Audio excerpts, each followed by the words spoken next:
Good morning to one and all present here.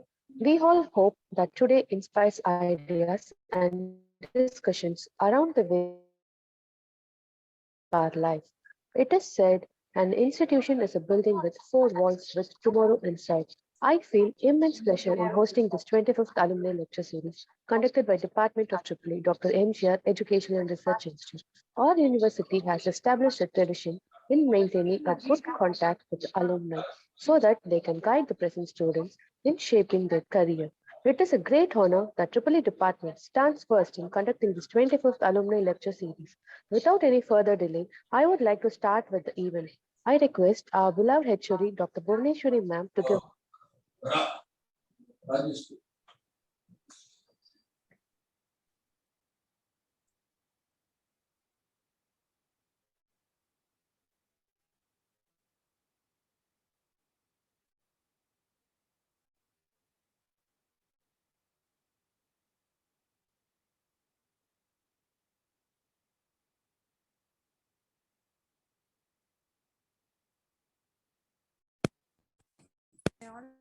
Now, can you hear me? Yes, ma'am, we can hear you, ma'am. Yes, ma'am, but your voice is breaking. I guess we have some network issues. So, pardon me for that. A very good morning to one and all present here. Like the branches of a tree, our alumni grow in different directions, yet the root remains as one. With these quotes, I feel immense pleasure in delivering the welcome address with you all for the 25th Alumni Lecture Series, Mr. Xavier Selvam, an alumnus of batch 2002 to 2006. The department has conducted various alumni lecture series to have a bond with our current students in way of sharing and guiding them with their experience and thoughts. I'm happy to share that, as always being the trendsetter, the Department of EEE is the first department to conduct the 25th Alumni Lecture Series under the institution. With this brief introduction, I, on behalf of the EEE department, pleased to welcome our chief guest, Mr. Xavier Selvam, Executive Director, Goldman Sachs Limited, Singapore, for having accepted to share his experience among our students. I welcome our Rector, Dr. D. Vishwanathan, Additional Registrar, Dr. V. Cyril Raj, Joint Registrar, Dr. L. Ramesh, and Joint Registrar, Dr. E. Shiva Persis, HODs, Deans, and my dear faculty friends, students, and all the delegates who have honored us to be a part of this memorable event.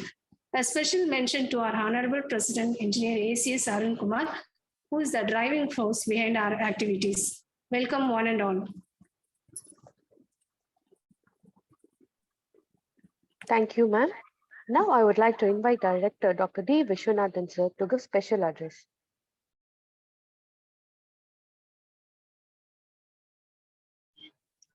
Good morning to all the participants of this event. Maybe good afternoon to Xavier from Singapore. Hi, sir. Good afternoon. Good afternoon. I'm very much delighted to join in this program and an opportunity to meet our alumni. Mr. Xavier is in a very good position in an international multinational company. We are very proud and congratulate all your success. You got education from our institute, but now internationally we are contributing for the development of the profession. I congratulate our Department of Electrical Engineering. He is organizing this interactive program. And I'm sure that today's context, we'll be able to contribute a little bit to our young engineers who are studying here and give them some guidance, the scope in this field, because, you know, today the computer science field, that is in IT, all these developments are taking place. Our admissions are sliding. The core engineering branches are highly affected today, because every student, every parent are looking for career in the field of computer science. So there is a tremendous opportunities and scope in this field also, electrical engineering, in association with the information technology or computer science. They can have a wonderful career. And you know that today, India's export is around $415 billion, out of which $195 billion are the software exports. So this encourages the youngsters to take the field in the career of software engineering. Apart from that, our department is working very hard, bringing the innovations among the student side, and the startup industries are encouraging. And I'm happy to inform Mr. Xavier that our Prime Minister's mission of launching 75 satellites in commemoration of 75th year of independence. And he announced in the last year United Nations Assembly. We are fortunate enough to get one satellite to be developed by our students and staff. So our satellite will be launched in the name of MGR-ACS satellite. It will be launched during August 2022. These are all the achievements from our side. I hope you will be happy to associate with our young minds. While you come to Chennai, you can come forward, come to our campus, and give some light towards their career development. Wish you all the best, Mr. Xavier and other participants. Thank you very much for this opportunity. Yeah, thank you, sir. Thank you, sir. Now I request our additional registrar, Dr. V. Cyrilrat, sir, to give the keynote address.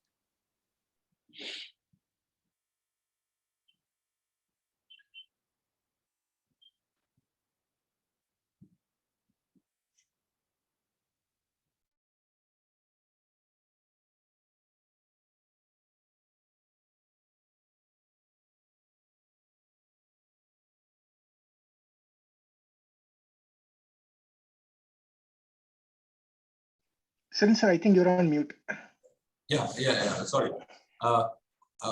With my sincere thanks to our rector sir for guiding us in all our academic and administrative activities, I would like to express my profound thanks to our founder chancellor, Dr. A.C. Shanmugam sir, as well as our beloved president sir, Engineer A.C.S. Arun Kumar, for providing such a wonderful opportunity for through this institution for the career development of all of us.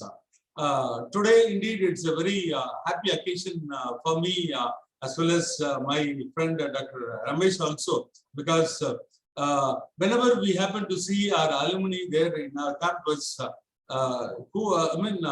we used to cherish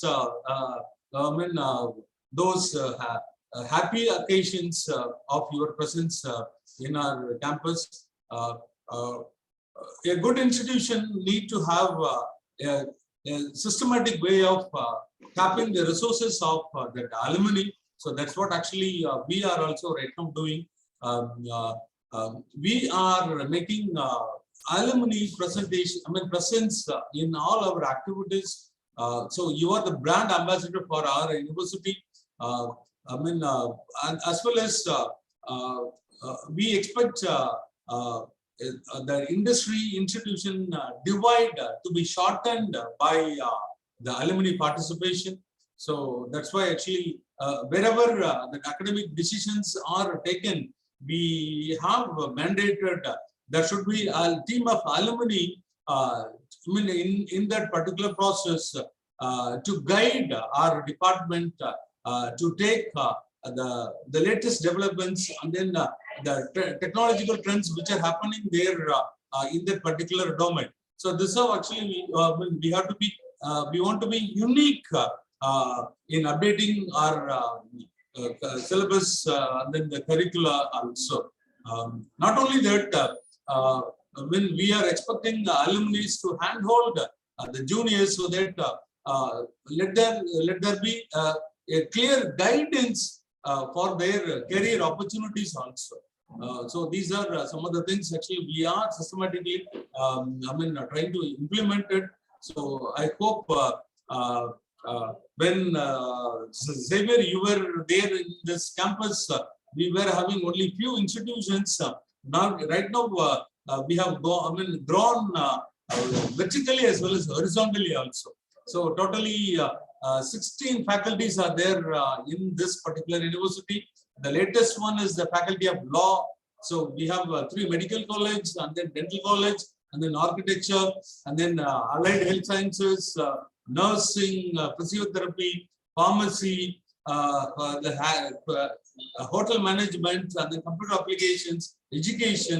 See, only very few faculties are left out. Then again, we are concentrating on the vertical development of those individual departments as well as those faculties also. So for which, unless people like you collaborate, guide us, so then only things will be better. So I hope many such programs will be rolled out by all the department heads with the alumni participation, so that our presence, we can evaluate further in our destination. So thanks a lot, Dr. Bhuvaneswari, for providing wonderful opportunity. And then thanks, Mr. Xavier, for accepting our invite also. Thank you. Thank you. Thank you, sir. Thank you, sir. Next, I would like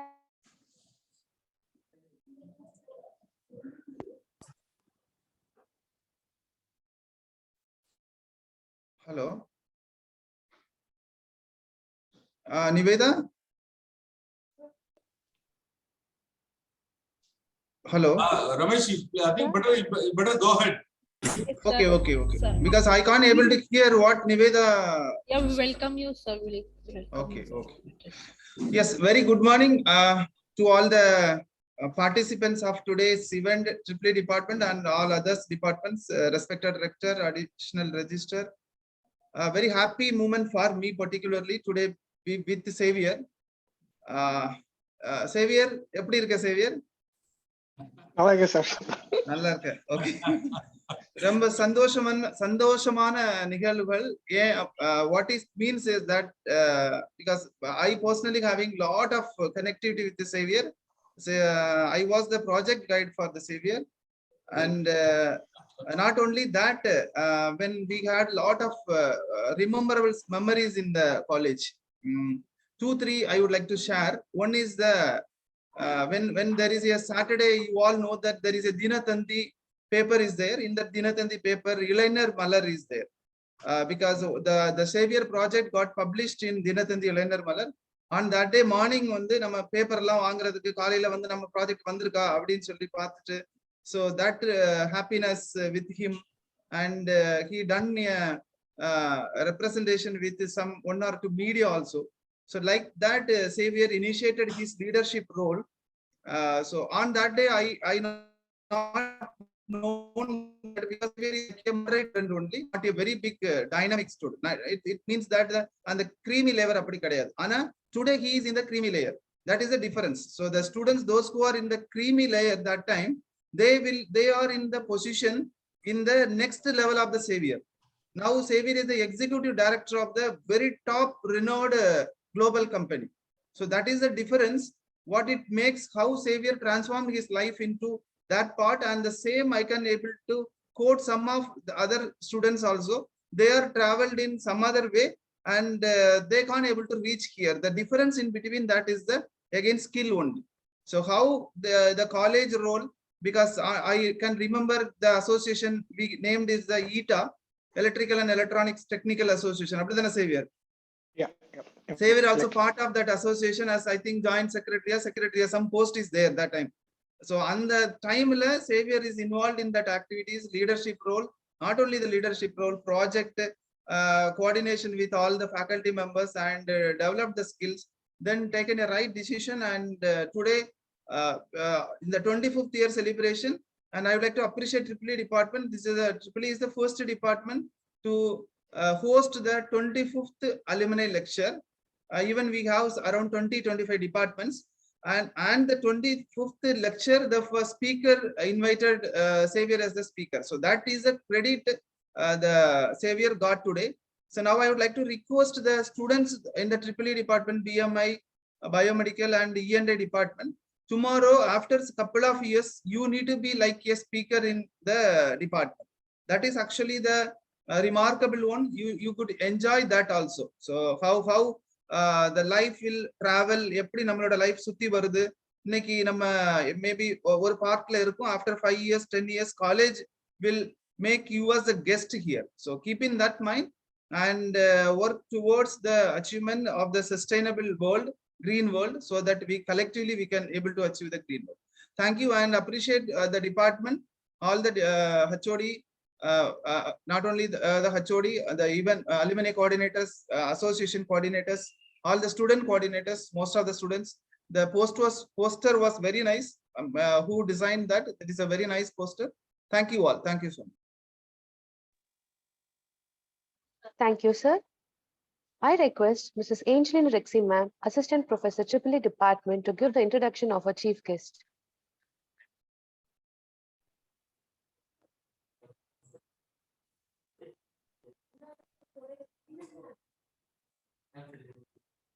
I feel privileged to introduce our chief guest, Mr. Xavier Selvam, Executive Director, Goldman Sachs, Singapore. Mr. Selvam is alumnus of 2002 to 2006 batch, EEE Department, Dr. MGR Educational and Research Institute. After his graduation, he worked in various multinational companies. He started his career in Infosys Technologies as a senior software engineer. Then he joined as a GMI consultant in Goldman Sachs, Singapore. After that, he worked in JP Morgan for almost 1.5 years. Then in 2014, he rejoined Goldman Sachs, Singapore. Now he is Executive Director in Goldman Sachs. It is one of the leading companies and one among the Fortune 500 companies in the world. And it's a really proud moment for us to have you here, sir. Yeah, thanks, ma'am. Thank you, ma'am. I feel immense pleasure in inviting our chief guest, our proud alumni of 2002 to 2006 batch, Mr. Xavier Selvam, Executive Director, Goldman Sachs Limited, Singapore, to share his experience and give career guidance to us. Okay.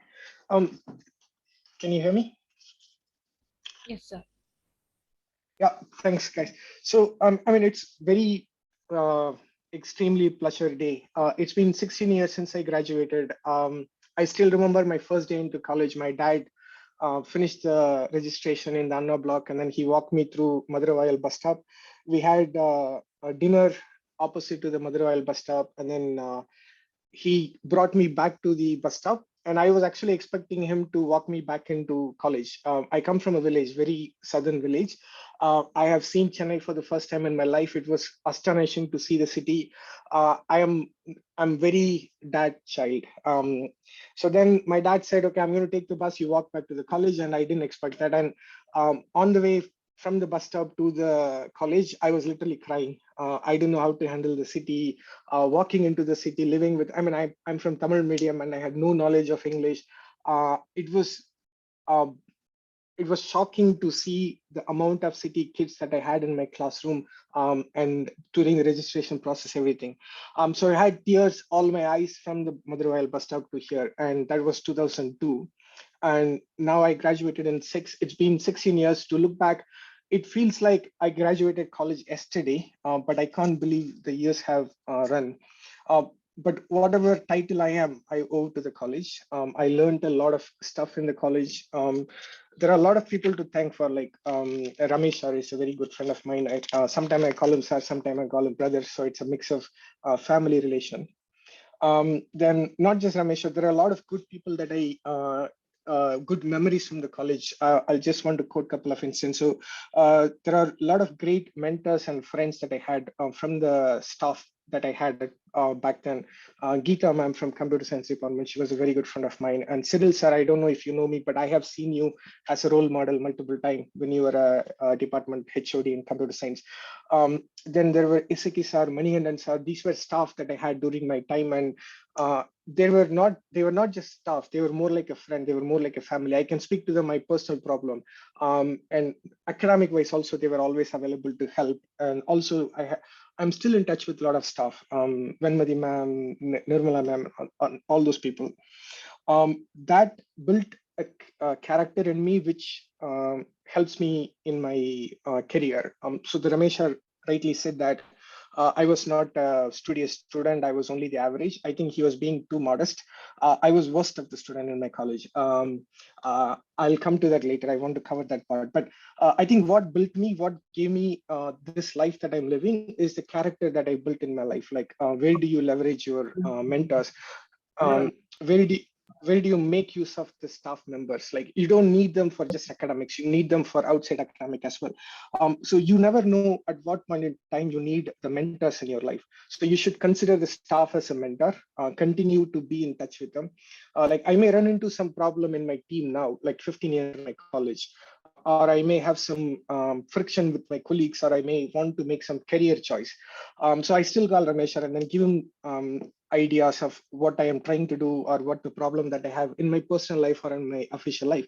And the ideas that they give me from the third party view is still useful in your life. So a lot of great moments. The college had given everything that I am now. So to quote one of the example of how the teachers can be your mentor and helpful. During one of my microprocessor exam, and I have not attended the classes for majority of the time because we were doing some other event back in college. I had no idea. I have not even picked up the book for entire semester. So I called Iseki sir the day before the exam. I told him, sir, I need some help. I don't know what to do with the exam. I might fail. So he asked me to come to his home around 9 p.m. So I went to his home and I sat with Iseki sir from 9 p.m. all the way until 3 a.m. He sat with me. He walked me through the entire subject. He gave me, okay, look at this one, look at that one. And I slept at his home until 7 a.m. I came to exam and I wrote the exam and I got 72 without opening a book for the entire semester. So that's how I use the staff in my college, and I'm continuing to be in touch with them as a mentor role. So all the students here, I would strongly encourage you to have the respect for the staff and make use of them throughout your career. Your relationship with them will not end in college. It's a continued process throughout your career. So when you apply for higher studies, you need the recommendation letter. And when you are sitting in a role, that's a management role, and you may want some research, right? So there are some mathematical research or some computer science research, and you can leverage your alumni, you can leverage your staff to say, okay, I have this problem and I want some thesis work to be done. And now that our college has, during my time, it was a college, and now it's an university. So you can leverage your lot of doctorate holders are there, like the staff members. So you can call them and then say, okay, I want this research to be done. And most of the time, the firms are willing to pay for it. So we can pay the university and then we can say, this is the research that we want you to do. And they can hire 4 or 5 top students and then complete the research and then give it back. So these are the connection that you will continue with your staff member throughout your life. So for today, I don't want this to be me talking forever. I hate my own voice. So I want it to be a bit of mutual conversation, but unfortunately, I think you guys cannot speak. Only the panelists can speak, but we can make use of the chat room. So if you are listening to me, can you just put a hi so that I can know that everybody is not sleeping, but listening to the boring conversation that I have.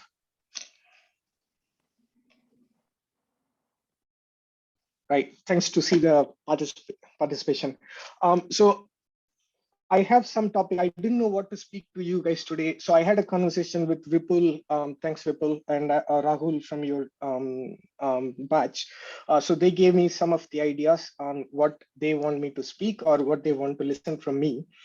I want to make sure that when you walk out of this 1 hour session, you have something that you've gained from me, right? So this is going to be a bit of introduction, interactive session. Timer now, I might ask you to respond to me on some question, and you should feel free to type in your answer, whatever it is, whether you like it, you don't like it, or some of the questions that I may ask you, just put in. These are going to be very generic questions, right? So to start with, I spoke to Vipul and he gave me a list of topics that he wants me to cover. So I'll start with what all we are going to cover in today's meeting. Impact of grid connected distributed generation on voltage sag. That's going to be a topic. If you guys like the topic, put a thumbs up, otherwise put a thumbs down.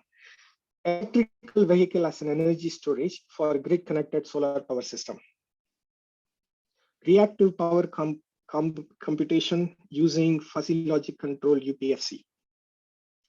Minimization of power loss in distribution by different techniques. Electrical energy audit in residential houses. We would be covering this topic. How would you guys like to cover it? Okay, I see a lot of thumbs up, but I know what you feel. These are topics that you have lived with for last 3-4 years during your academic education, and I'm not going to bore you with any of the electrical or any of the stuff that relating to your academic.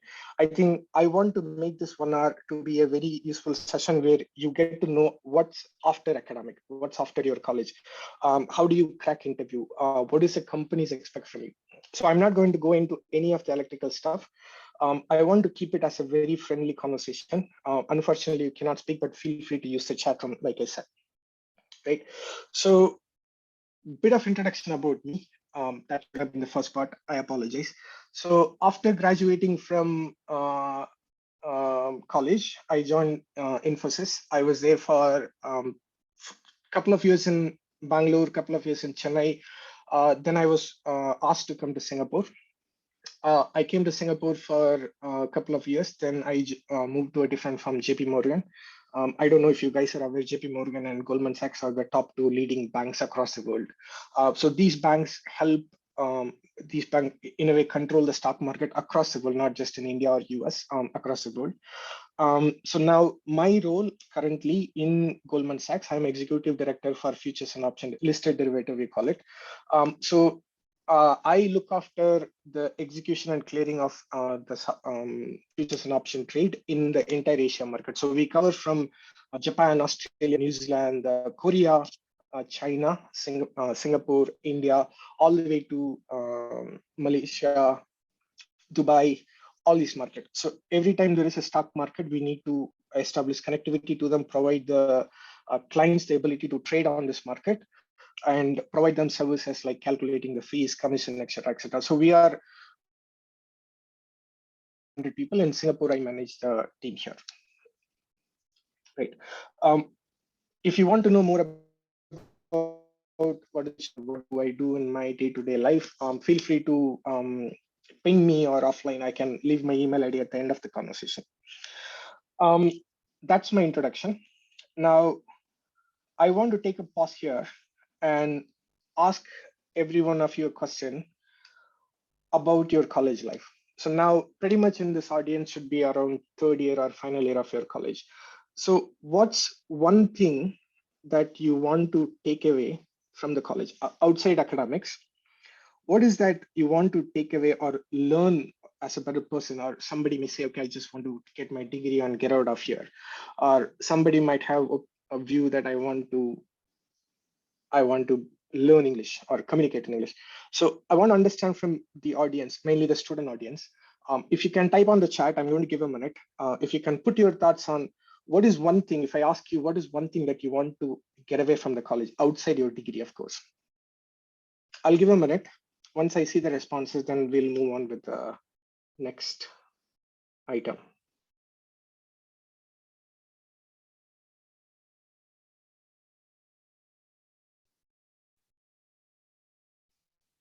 Feel free to type in your answer so that I know that you are listening to me.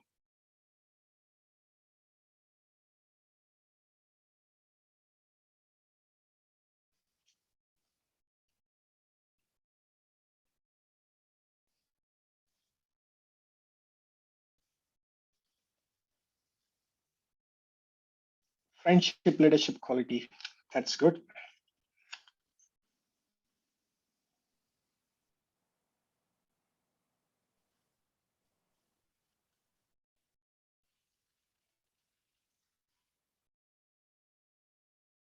We'll give another 30 seconds.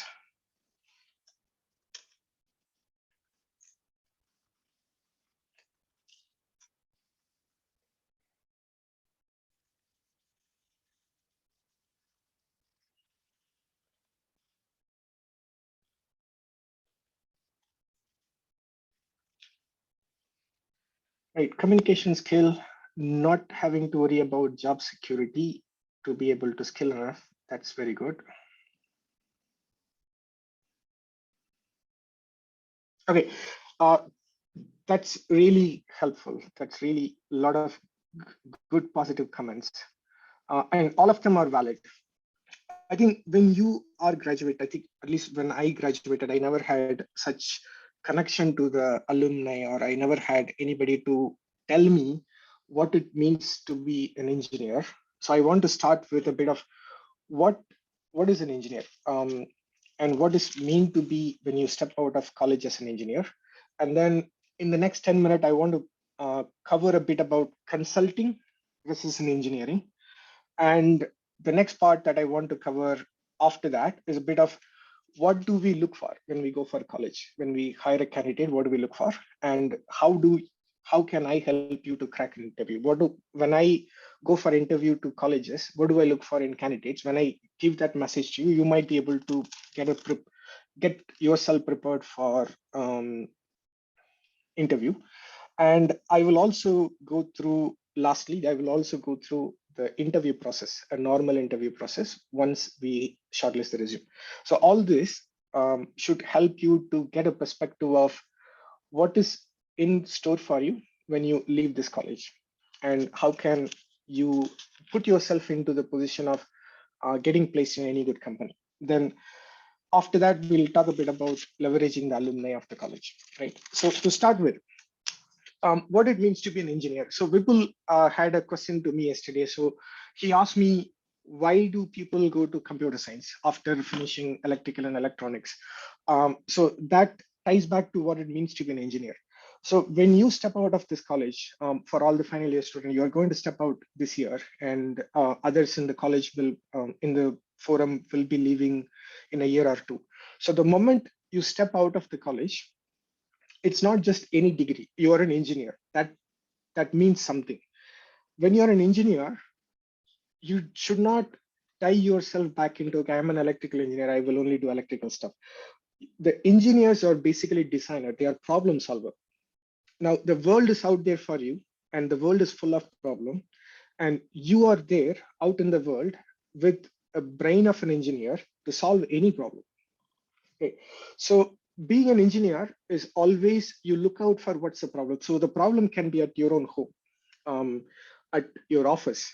You always look for what is not right and how do I fix it?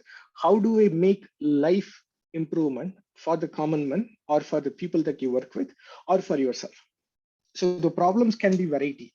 To give you an example, let's say your mom is going to fetch some water from 5 states away. That's a problem. That's a real life problem.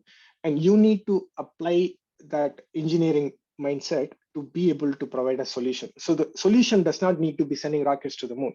You need to look at the simple problem that you can see and then come up with a solution. And the moment you start thinking on that line, the bigger problems will start being seen by you. So the first step for being an engineer is the ability to understand the problem, is the ability to identify a problem. Unless you know what the problem is, you are never going to be able to provide solution to anything. So when you go on about your day-to-day life, you should start seeing problem. Where do I see problem? Where do I provide solution? And then comes the part of how do I come to the solution? Okay. So always be on the lookout. The world is full of problems. You can provide solution in every, Elon Musk, if you know him. So he found the green earth. So Ramesh is a big advocate of green earth. So he's been a big Elon Musk has seen that as a problem, and then he went and started his own electrical company, electrical motors company, Tesla.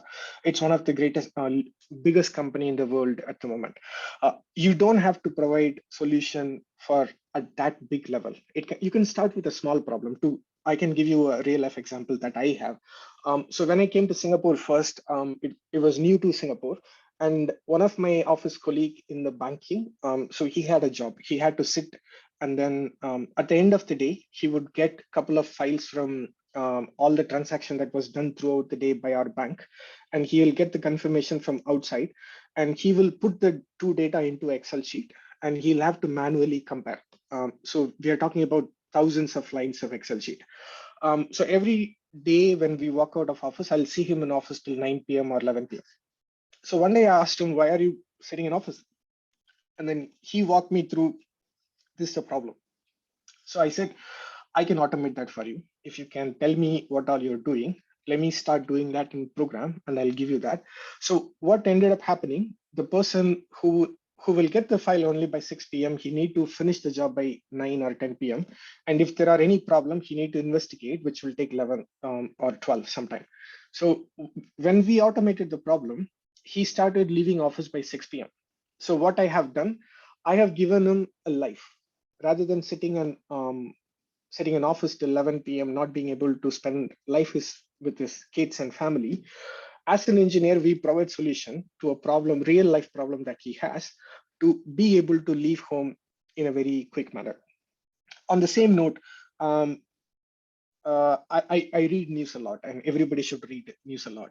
And nowadays, there are a lot of negativity on the media, like religion, caste, and Russia-Ukraine war and everything, which gives a lot of negativity. So me and my friend, colleague engineer, we were talking. And then I said, I want to read news. I cannot be without reading news, but at the same time, I don't want the negativity. So in a couple of days, what we did, we created a website of our own, which will connect to all the news web channel, NDTV, IBN Live, BBC. It will get all the data from multiple websites and we'll put filter. It's a custom filter. If the word is anything to do with war, we don't want to see that. If the word is anything to do with religious fight, we don't want to see that. If the word is anything negative, just cut it off. And sometimes they provide actress news, actor news. These are gossip news, which we don't want to see. We want to see pure news. How is the financial market doing? Which companies are doing better? What is the agenda that's Prime Minister of India is setting? Are we signing up for satellites? So these are news that we don't want to read without going into the negativity of multiple other channels, right? So we built that. So now we started using it, and my friends started seeing, and then they asked, okay, can you also share me the link? So we gave them. So now we are avoiding negativity. So the problem statement is the first one. So my problem statement was, I want to read the news without negativity. So once I know the problem statement, we have a solution, right? So these are some of the things that you need to be having in your mind as what it means to be an engineer. So you need to be a problem solver. You need to always on the lookout for what can I do good for the mankind, your colleagues, your friends, your family, whatever you see basically for the mankind, what can you do? I also read on some forum, Kamaraj, who was our chief minister back then, he wanted to bring water a couple of districts, and he had he knew that 2 districts were affected with no water, wherein a couple of districts later, 100 or other kilometers later, there is a plenty of water in a river. The chief minister comes, you bring the water from there to here. So the engineer said that's not possible because that district is on the lower side, and the water we need to bring is on the upper side, and we cannot bring that. So Kamaraj told them, I don't want to listen to you on excuses, and I don't have solution on how to bring the water. I'm not the engineer. You are the engineer on the room. You go figure out how to do it. So they did that. Now the water is coming from those districts into this one. So that's a mindset that you need to have. Once you find the problem, the solution is provided by the engineers. Never take no for an answer. Always on the lookout of what you can do better to help the humanity. Right? Does that help you guys to understand what it means when you step out of college? Thumbs up, thumbs down, nothing on chat. I hope you guys are listening.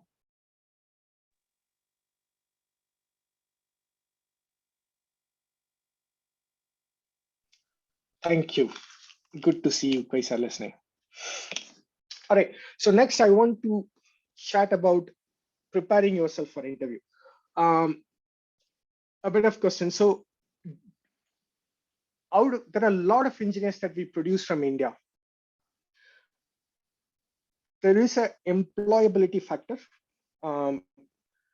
how much percentage of students are ready to be employed in a corporate company? Do you know the percentage? If you know, you can just put it on the chat. There are at least in Tamil Nadu itself, I believe the number of engineers that are coming out is 500,000, 5 lakhs every year. Can you type in the percentage of employable engineers coming out of college? Take a rough guess. I'll give a minute for you guys to put in a percentage. Like how much percentage of graduates are ready to be employed in corporate?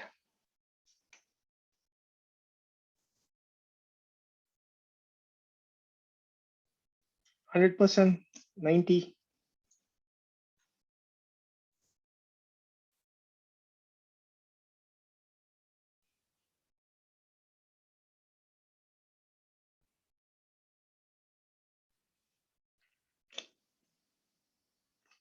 Did you guys get my question?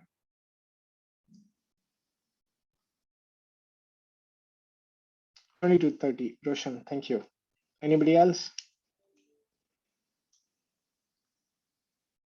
40%, thanks, Ripple.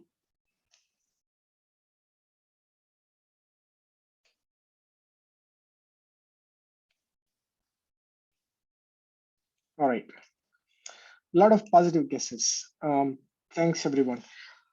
The answer is surprisingly less than 2%. The colleges, the graduates that we get out of college, less than 2% are ready to be employed in corporate, right? And we need to fix that. Unless we are ready to be employed into a company, the companies don't want them, right? It's the percentage is slightly higher for colleges like in other countries. Like there is, it's not a comparison. You don't need to take it in a negative tone. Like I said, we need to know the problem before we go and fix the problem, right? So the problem is our employability rate is pretty low, and that's something we need to fix. That means we need to raise the standard of the quality of the candidates, not just in academic. That goes into outside academic as well, which I'm going to touch upon a bit of how do you make yourself ready to employ. So the first point that I want to emphasize is the culture. So the culture will be a bit of what I spoke earlier, a bit of what Ramesh touched upon, and also the bit of alumni part that I'm going to cover in the later. So when you are in college, you should not just limit yourself into or cover as a culture. I have seen in my corporate life, we hire a lot of graduates from IIT or people with 90% score, 80% score. They may be individual contributor, very good individual contributor. If I give them a task, they'll do it. They'll finish it on time. They'll come back to me with a proper solution within a stipulated time. But the world itself is not an individual place. We want people who are social. We want people who can work as a team. If 10 people in the team are working individually alone, the team is still not a good team. The team should click as a team. That's why we call it as a team. Everybody should be bonded together. Everybody should be appreciative of others' work. Everybody should be willing to help others if they are struggling, right? So you may have a colleague in your team who's maybe pregnant, and are we offering her the help to say, okay, now you are pregnant and we don't want you to work after 6 o'clock. Let me take some of your work. That's a teamwork. I'm just giving an example. So that ability to click as a team will come from the root how you are working in your college environment outside your academic matters. That can be organizing some team events. Sports is a great thing. So I have seen personally in my life, the people who have been part of sports like hockey, cricket, or any sports, when they come into the team, they play a crucial role in the leadership role. They don't start complaining about others. They are appreciative of others' work and help the team in a very good manner. So you can be organizer of an event, or you don't need to get, not everybody get to lead the event, but are you even participating in the event? Are you part of any sports team? Are you driving any idea in your college? So that culture needs to be there. To give you some example, like if you look at the employability of IIT, that's way higher than the other colleges. And now that our college standards keep on growing up, we need to start thinking of these items, right? So the IIT guys that I manage, I spoke to them on why IIT guys are employable or why they are slightly better than other college. So the feedback that I listened from them is that during their college, they start managing everything themselves. So be it a mess in the hostel room, how much they need to charge every student, and who's going to hire the vendor who will provide the food, and what is the ratio of vegetarian, non-vegetarian option on each day, and the menu also. All that is decided by the student board itself. There is no college management, there is nobody else. The student decide that, and then the student drive that. In terms of even the payment to the vendor, the student drive that. And they provide an audit report to keep it transparent to management and the student and everybody. So this is just an example. So hostels are run by the student themselves. Obviously, there is an element of oversight by the management, and the student council who is in charge will need to report back to the management on these are the stuff they do, or even the campus management. So these are the stuff that will put the managerial skill in you, that will make you a better person from what you are. Right? So that culture is a bigger impact. That will give you the self-confidence when you go and crack the interview. Right? The other thing that I want to highlight is follow your heart. Be curious about the surrounding. The reason I say follow the heart, I have another question. When you have elective paper on your seventh, eighth semester, you get a chance pick the paper that you are elective. If you're an electrical student, and if I either I give you a Java, which one would you guys go for elective paper? Consider yourself electrical engineer, and between environmental science, which is just a theory paper, or a Java programming. You can vote one for science, two for Java.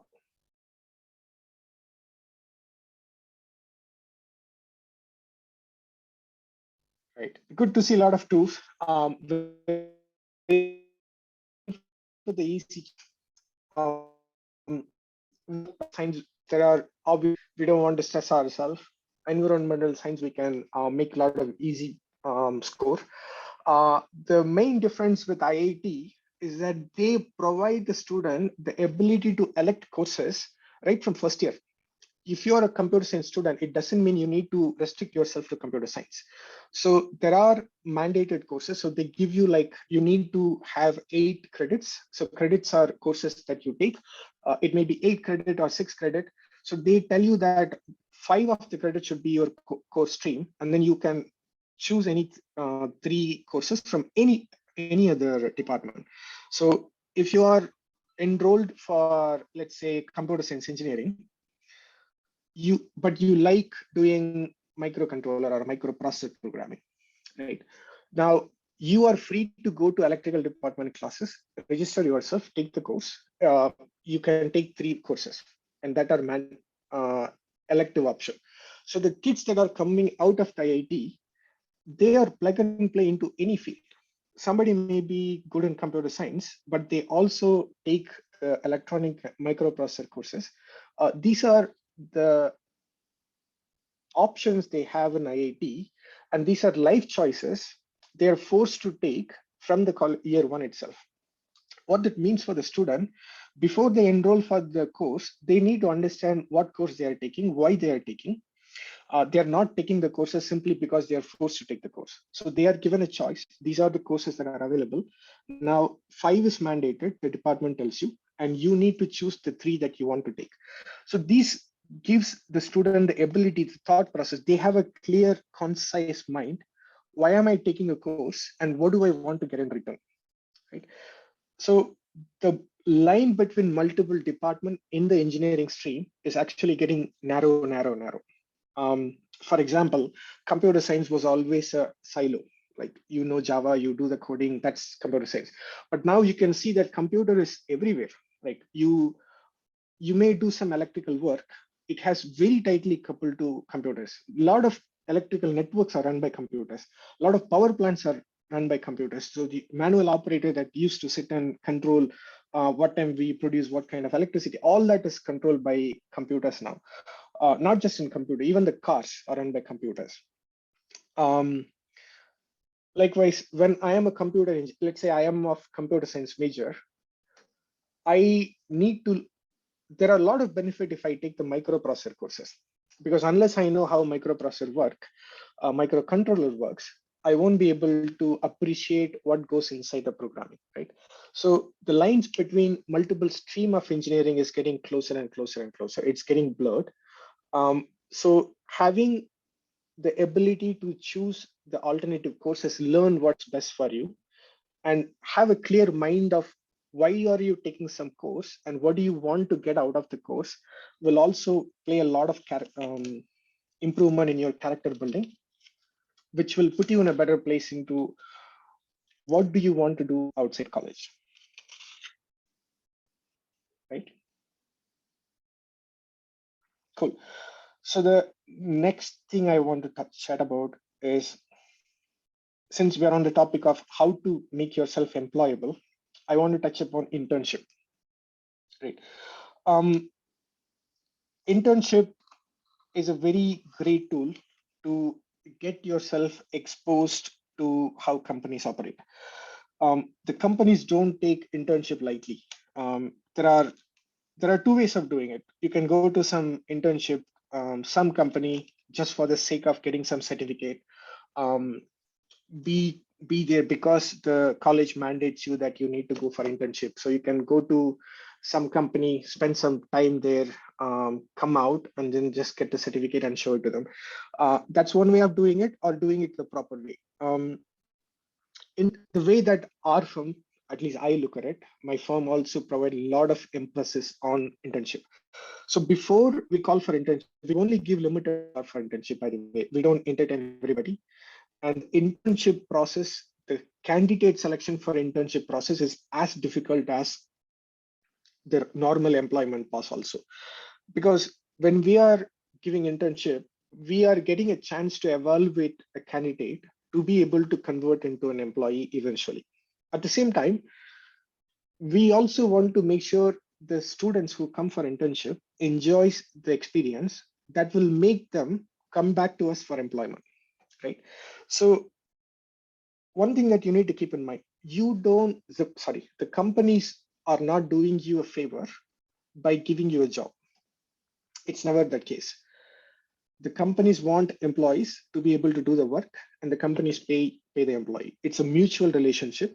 You need to love the company needs to love you. We are not doing any favor to any of the people by giving them a job. So when you apply for a company, you need to have you should break the mindset to say that, okay, I just want a job. That's never the case. Are you applying for the job that you think you can do justice, right?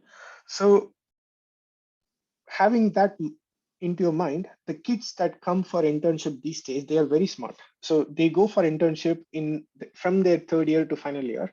They at least go for 3-4 internship. So I'll touch a bit upon how we do the internship. Every year I get approval for, let's say, 3 internship. So now I know that I have 3 headcount, and I need to convince a lot of people in my management above me to list out what are the tasks that I need to give for interns. So we consolidate 10 or 20 tasks that we want them to complete, and I send that to the managing directors that I have, and they will validate the list. So out of the 10, we will shortlist 3 internship. So once we hire the internship, I'll go into how we hire the interns. That's coming up next. But once we hire the 3 interns, I give them the task. These are not some tasks that I just think today and then give them. We validate, we review, we collect feedback from the whole team. We send feedback to the whole team, hundreds of people, to say, these are the projects that I think I want to give to the intern. We take collaborative feedback from everybody in the department. Then we send it to the managing director approval, and he reviews that. Sometimes they come back and say, okay, I don't like it, or I may like it. So what I'm trying to say, we put a lot of thought process before we get a person as an intern into the seat. So once the person comes into the seat, they get 2 months to work with us. In that 2 months, we give them a task. There is a bit of help that I will provide, but we expect the person to work completely independent, right? I will provide oversight. I will take a checkpoint week on week basis to do the course correction if the person is following the right path. But at the end of the internship, we want them to complete what they have. So they also leave the firm with internship that having accomplished something, one. At the same time, we also want something out from them, right? So it goes both ways. So once the internship, the individual task that we have given to them is complete, we also do one more thing. So similar to my department, there are other departments, and they may also have hired like 3 analysts, 3 interns, 4 interns, etc. So now is the part of network building. So what do we do now? Once they complete the individual task, we pair 10 interns together, and then we say, 10 of you together, you get 2 weeks. You can come up with any idea and you can do it. We don't tell you what you should do. We don't give you advice on what you should do. What we simply say, you go as a group of 10 people, you sit in a room, do whatever you want, and then tell us what you did for the next last 2 weeks. And I have always been surprised by the result that I get from those 2 weeks. So to give you an example, so one of the internship project that I was amazed. So this happened 3 years back. So they came up with a project. It's a working project, and they showed demo of how it works. So once you go into a meeting room, let's say the Zoom meeting that we have now, we can have the meeting on our own, and there will be a computer bot. It will listen to the entire conversation, and we can use that for meeting minutes also. So most of the time when we have a meeting, we need to do some meeting minutes, and we have something as follow-up. Let's say I want something from Cyril sir or Ramesh sir, and then I will say, Ramesh sir, can you do it by end of tomorrow or day after tomorrow? So this computer bot will summarize the meeting minutes. It will create a summary of the email. These are the attendance of the meeting. These are the minutes of the meeting. Follow up, and it will say, Ramesh sir, to do this by this date, and it will even put a date. I can even say, do it by tomorrow. It will actually put a date. So it's a computer bot that was created by the kids in a span of 10 days. That's a great internship result. So once the internship is over, the kids go back to college, and then we rank within ourselves. How did each kid do? How did they perform? What is good thing about them? Where can they improve? And then we decide whether we should call them back. So this happened in their 3rd year. They go back to college. But if we have decided our mind that we need to offer them, we will do that in the beginning of final year itself. That, okay, do you want to join us? So the kids get the offer at the 4th year beginning itself. And then at the end of 4th year, they graduate and then they come back and join us as employee. And the reason I said it's a mutual relation where we are not doing you any favor is because the graduates go to 4 or 5 internship companies. Like they may come to us, they may go to Google, Microsoft, and they may get offers from all 3 places, and they get to choose what they accept. Not all interns that we select come back. Like 80% they accept. Sometimes they say, okay, I have got an offer from Microsoft, I'm going to join them. Or sometimes they may say, I don't want to do banking, I want to do pure technical work, so I'm going to join Google. So those kind of things happen. So the internship is a place where we want the kids to experience Goldman Sachs as a company, enjoy it, also feeling happy about being in this company, and then eventually they come back. At the same time, we also get to evaluate how the persons are in the 2 months that they are with us. So when you apply for internship, take it really, really serious. Don't be just going to some ABC company, get the certificate. Certificates don't matter. It's what you get out of the internship, the experience that you get out of it, what did you learn in this 2 process. And the network that you made. Did you have a good relationship with your manager? Did you have a lot of good rapport with your friends? So those are the things that you should look for internship. And doing a lot of internship is going to have a lot of help in terms of knowledge building, real-time, real-life situation. Whatever you have learned in your 3-4 years of college, you are going to apply that in the internship. So you will be able to connect what you have studied so far, apply that on the job, and then help you prepare for your interview. Any questions so far?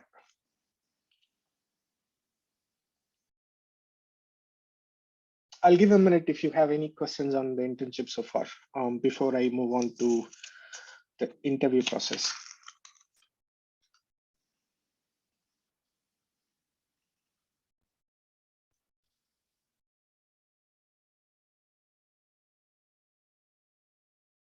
Any questions from the panelists, Ramesh sir, Cyril sir?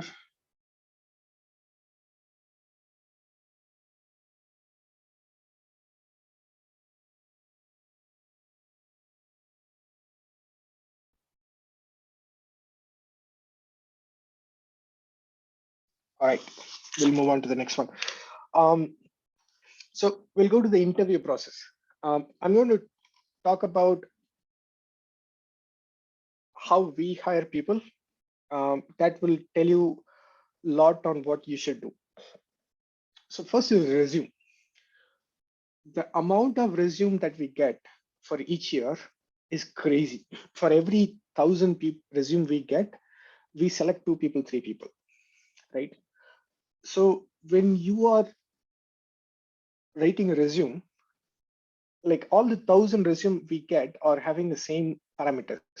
Everybody is top of the class, above 90%, or CGPA 4.5 out of 5, etc., and have done extracurricular activities, have taken this course, team player, motivated.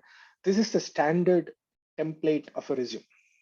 So if I am given 1,000 resumes and I need to select just 2 people, you need to think of what makes the difference between you and the remaining 999 people, right? So that's where the question comes about, how do you differentiate? I want to take a pause and ask you guys a question. When you apply for a job, what do you look at? Like when you apply for a job after you graduate, what will be the criteria that you're applying for a job? Is it, okay, I have a company that's available, do I just apply? Or is there any thought process you have before you apply for a job? Let's be honest. You can type in your answer.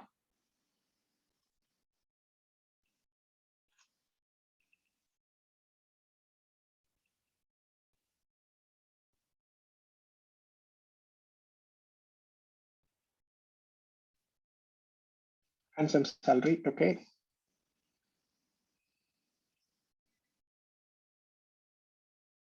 Anybody else?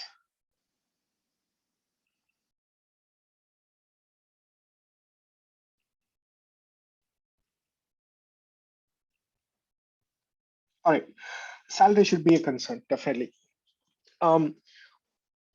More than the resume, the cover letter speaks a lot. So when you apply for a job, you should not be just because there is an opening. You should be able to look at the openings, understand more about what the company is doing. And each company has multiple departments, and each department will do completely different stuff. So for example, in my company, I have like 50, 80 department, and I don't even understand what the others, I mean, I know on a high level what they do, but if they take me into this department and put me somewhere, I may not understand what they do for the first couple of weeks. So when you are applying for a job, you need to first do a proper analysis of what the job is and whether you like the job. And when you write a cover letter, you should articulate why you're applying for the job. Okay. It can be, let's say, there is an opening for,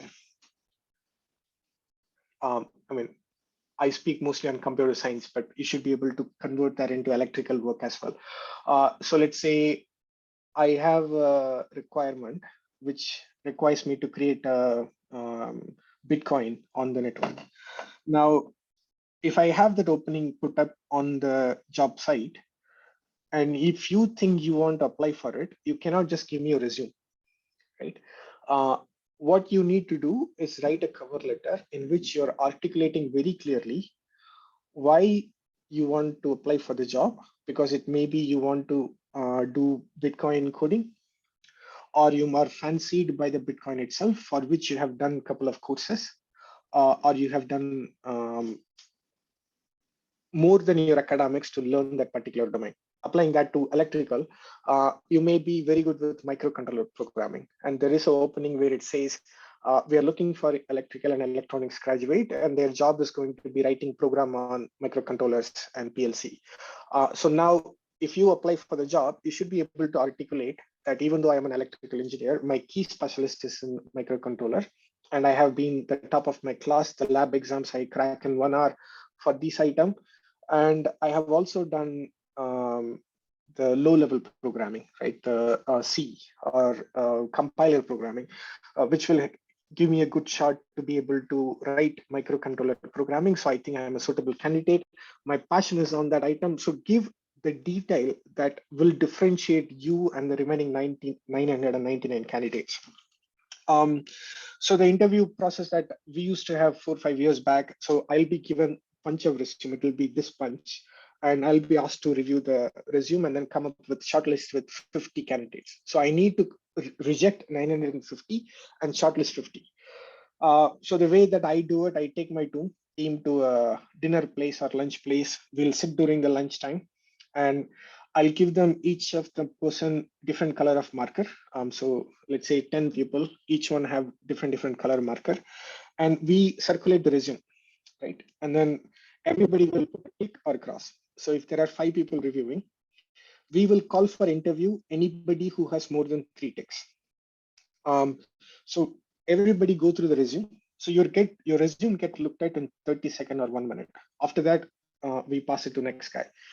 Because we simply don't have the time to read everything. And if all your resume is saying is like, you have done good in academics, your CGPA is 4 out of 5, I mean, it doesn't matter, right? So in that 30 seconds, in that 1 minute, you need to be able to convince the 5 people that at least 3 people are putting a tick against you, not the cross against you. So for that, the cover letter will help you. So once we go through that all 5 rounds, so now the question is, do we have 50 people with tick marks, or do we have more than 50 people with 3 ticks? So if the number becomes, let's say 100 people, but we want to bring it down to 50, so then we run the 100 resumes again, and then look at, is there any candidate that you think bit of okay and not too strong? So once we consolidate that, we call all 50 for interview. So we give them questions, we have them speak to 4 or 5 people individually. And once the kids leave the interview process, we start discussing within the interview people. So there may be 10 people who took the interviews, and we go back into the room, and then we start talking about, we put point by point, like, where do you rate this person on this item? Where do you rate this person on this parameter? How is the communication? How is the technical stuff? We don't stop at your technical ability. We also put you some hypothetical questions, which will evaluate as a how much of a person you are. To give you some example, I may ask you a question. I'm a manager, and I need to leave for the day because I'm needing to catch a flight, but you are supposed to do something, and I'm telling you, you finish it and go. Now you figure out that you cannot finish it by today. What will you do? Right? There is no right or wrong answer here. It's a personal choice. Some people will prefer to just leave and don't tell anybody. Some people will prefer to go above my manager and tell them, this is what my manager told me, but I couldn't complete. What should I do? Or some people might say, okay, I'll just sit in office and complete. There is no right or wrong answer. These are questions that we want to evaluate you as a person. So all that parameters will be discussed, and then we will rank the 50 people that we call for interview 1 to 50, and the headcount that we have is for 3 interns. So whoever is coming on the top 3 will be offered for internship, and will be, this is the same process that we even have for college graduates recruitment. So cover letter, very important. And always remember that you are not doing it, company is not doing a favor for you. So have pride in yourself. And whenever you apply for a job, don't go with any inferior feeling. You are an awesome person. You are an engineer. You are applying for a job because you feel you can add some value to the company, right? So no negative feeling, no inferior feeling. You are an awesome person. Just do justice to the company to explain why you think you are fit for the job.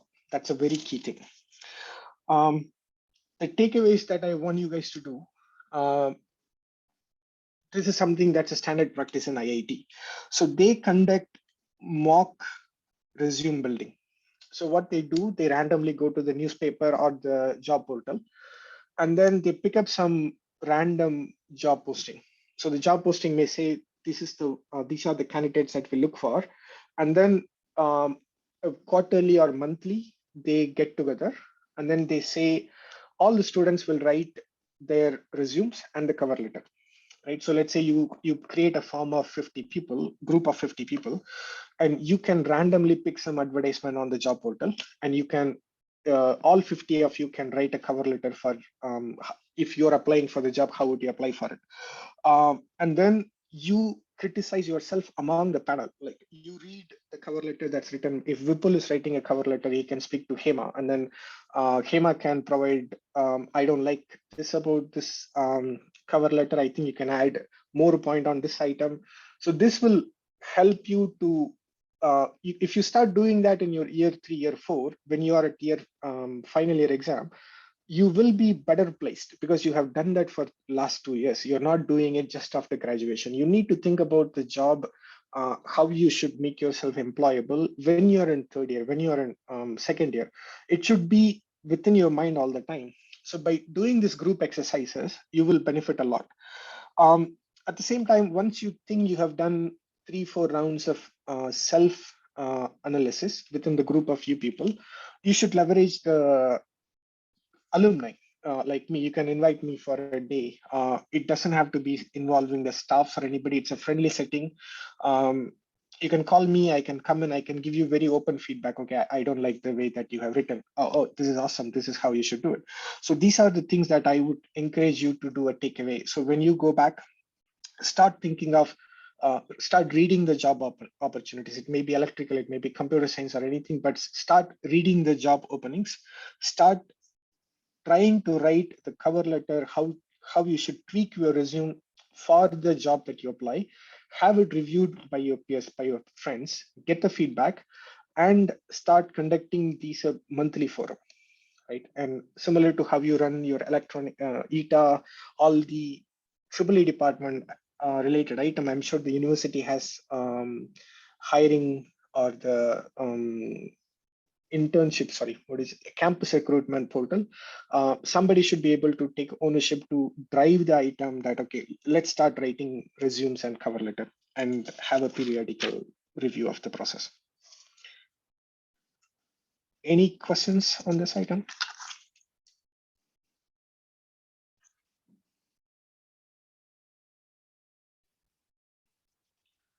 Right. If not, I want to cover the last part that I want to cover, alumni. So this is more like, this is not just for the students, this is a request that I have for the panelists as well. A lot of things get done in alumni. Again, going back to the IIT example. So they are very good college because they make full use of their network. They have a portal, and in the portal, all the IIT alumni are registered, and the power of alumni is really, really awesome. So the college students, when they want to apply for, let's say, Goldman Sachs, if somebody wants to apply, in their alumni portal, they can go find all the people who work in Goldman, and they can reach out to them, and they will get the feedback from the person who are already in the company. Okay, this is my company, this is what we do. I can help to connect with you to this person to apply for a job, etc. This is something that I have seen a lot with IITs, BITS Pilani. So these graduates who come from there are very much connected, even after their college, like even after 50 years of college, they are still connected. And the other thing that I have noticed with them is that they have the mindset to help each other, right? When you guys are graduating, the year 4 guys, when you go and then sit in a job, you should also have the mindset to help the graduates that we have. You should never forget the place that you started from. So back to the resume building, cover letter building that I spoke about.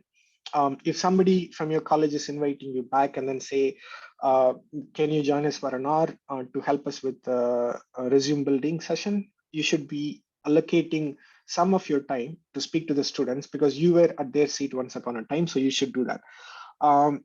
So having a portal for our alumni will be really, really beneficial. And the alumni is a place for you to network.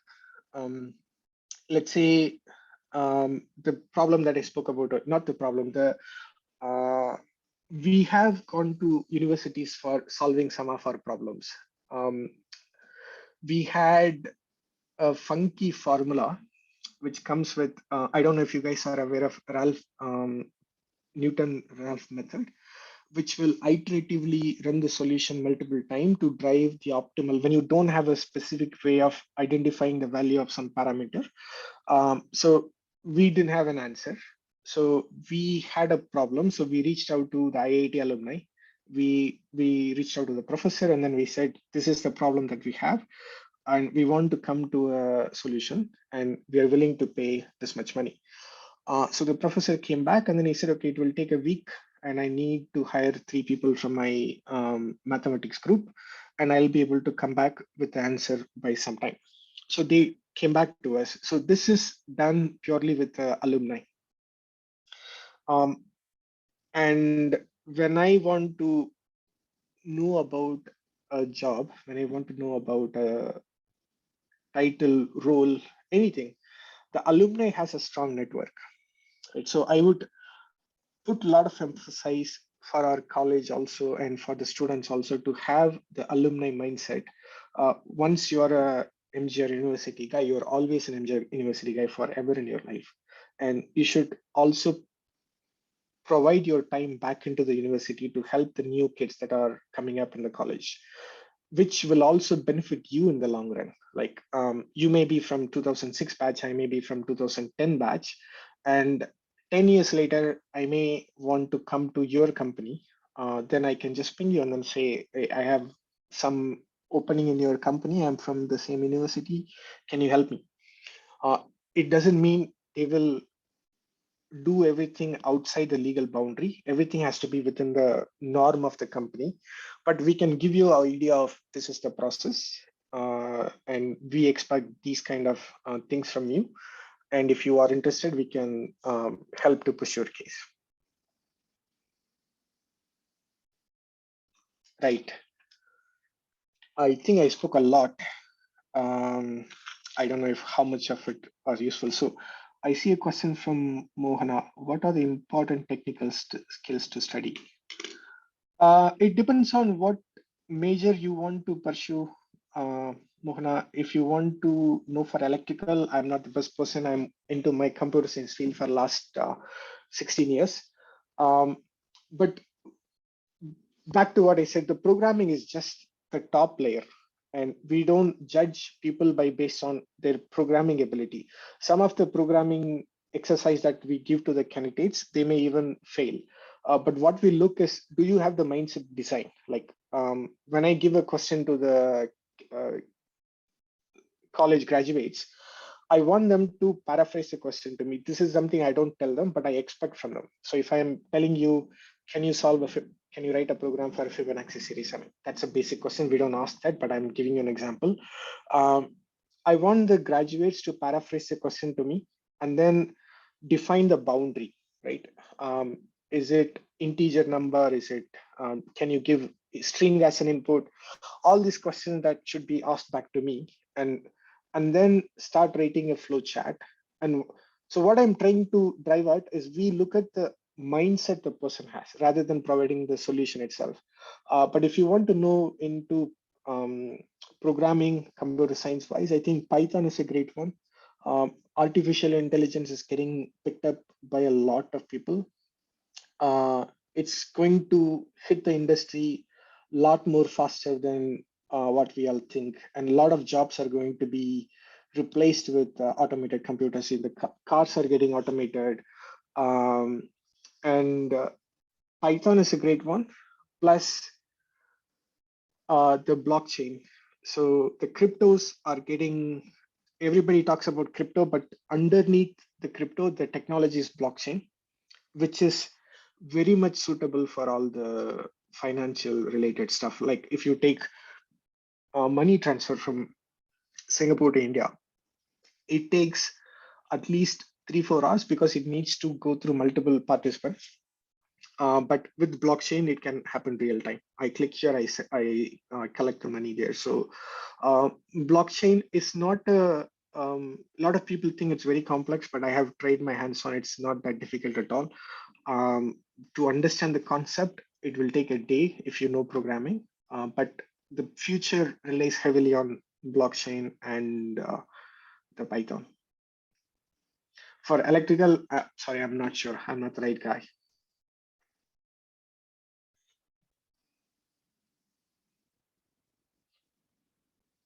All right, I think I spoke a lot.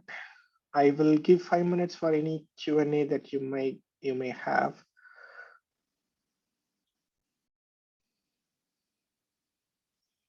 If you want to speak up, put some thumbs up. We can ask the panelists to allow you to speak. We can enable you to speak.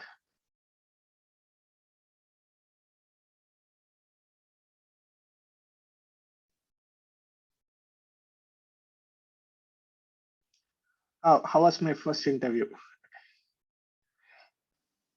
Okay, I'll take 5 minutes for this question. So back to what Ramesh had said, he was being modest when he said I was average student. I was the worst student in my college. I had 18 arrears. This is me being very frank with you guys.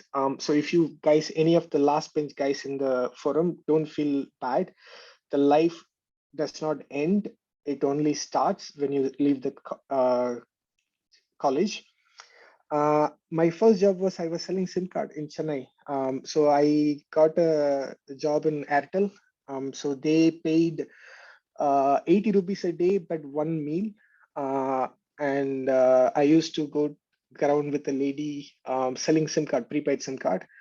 And I did that for a couple of months. That kept me afloat in Chennai to be able to cover my expense. And then I joined a BPO for a while. I don't know if you guys know Sutherland, there is a call center. It's funny, I didn't have a lot of money. And in Chennai, there are 3 buses, white board, yellow board, and green board.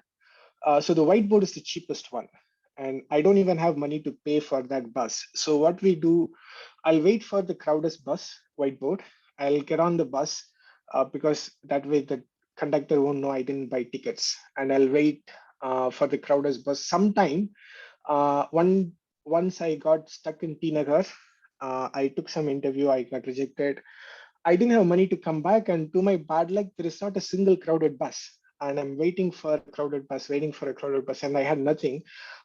Then I had no other choice but to walk back from T Nagar all the way to Nirkunam. I was living in Nirkunam, so I walked pretty much. There were a lot of, I don't regret.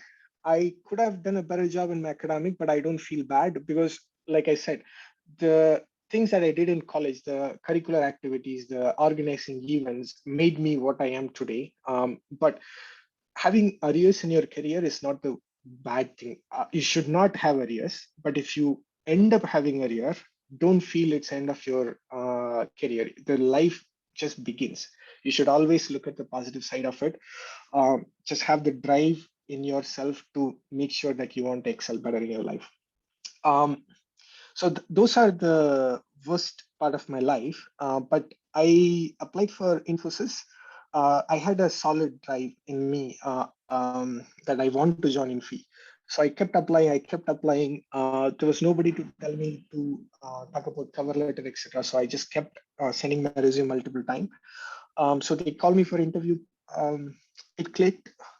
And from there, my career peaked. I have been in this industry for 16 years, and if you know the process, we rank people.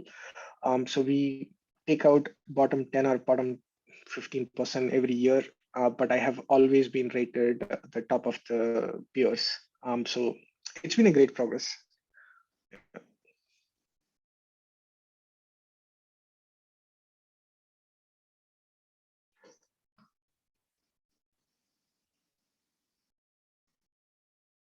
I don't know if there are more questions. I can't scroll down.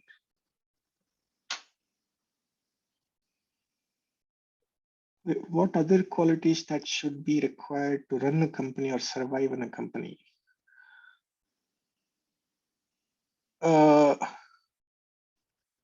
In the beginning of your career, you just need to be, you don't need to think a lot. You will be given task and you should be able to complete the task. That's good enough.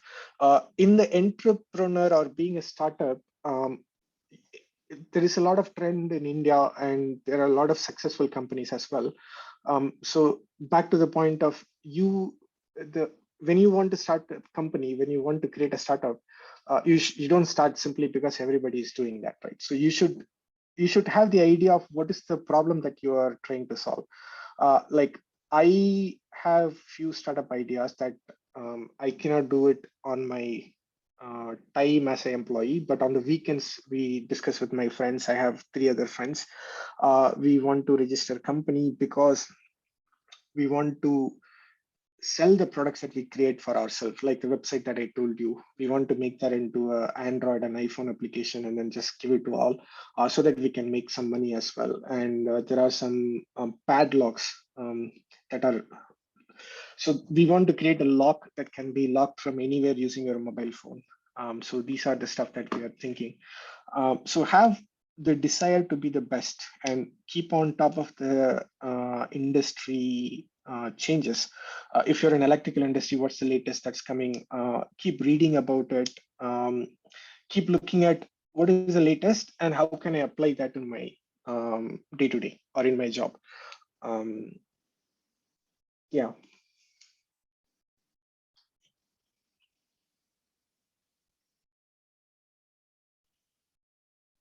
Anything else?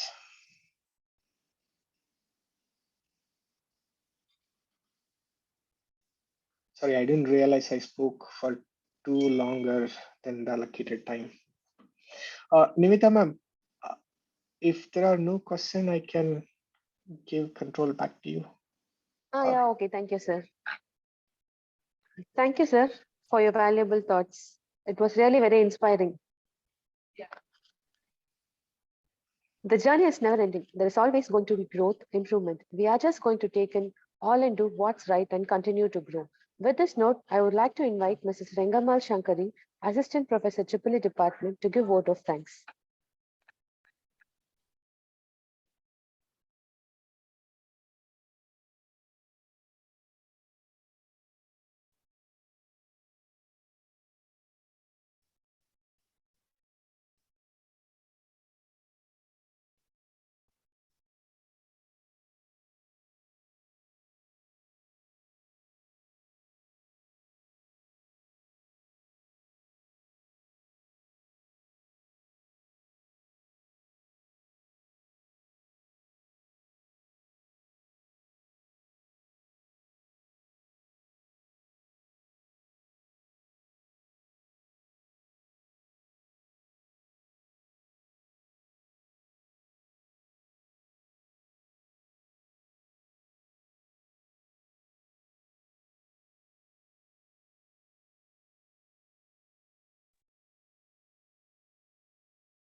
I think Sankari ma'am is on mute.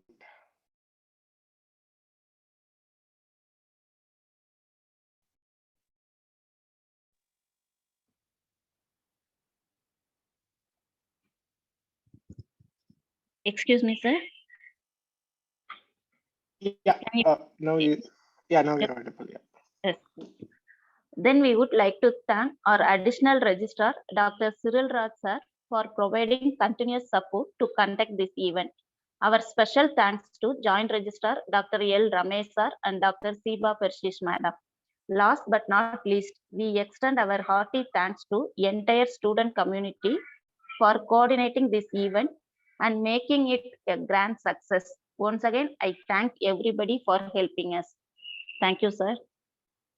Thank you so much.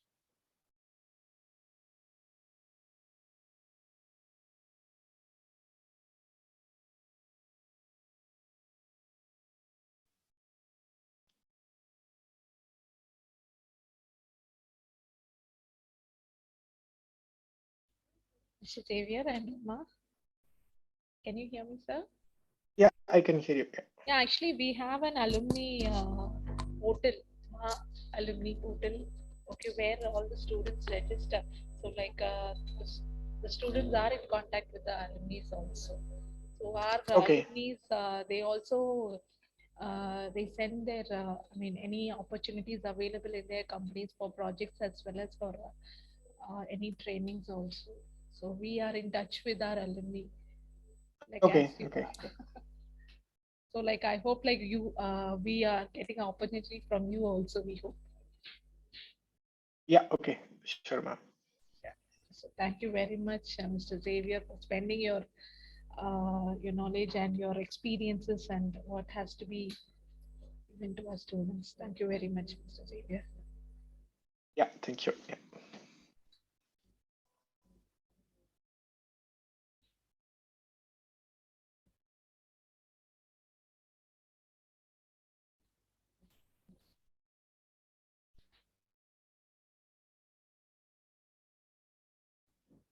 Okay, sir.